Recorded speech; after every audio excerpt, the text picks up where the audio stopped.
La France a fermé son ambassade au Niger mardi pour incapacité de fonctionner depuis près de 5 mois. Une fermeture qui sonne la fin d'un bras de fer entre Niamey et Paris. Dans la capitale du Niger, l'on prône désormais la réciprocité.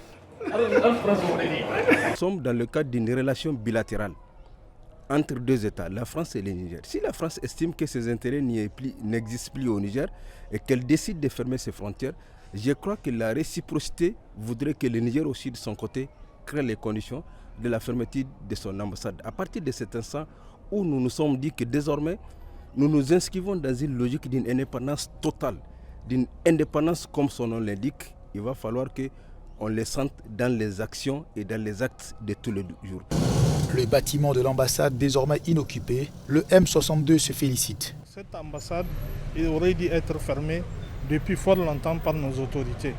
Parce que nous, en ce qui nous concerne au niveau du mouvement M62, nous avons demandé à l'État du Niger de rompre tout rapport politique et économique avec la France, jusqu'à ce qu'il y ait de nouvelles autorités qui puissent comprendre le sens de notre combat et traiter d'égal à égal avec nous.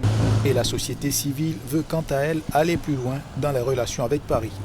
Si c'est une mesure de rétention par rapport au choix souverain du peuple nigérien de prendre en charge désormais son indépendance et sa souveraineté, la France ferait mieux aussi de mettre un terme au contrat léonien qu'elle a imposé à notre pays depuis bientôt 60 ans.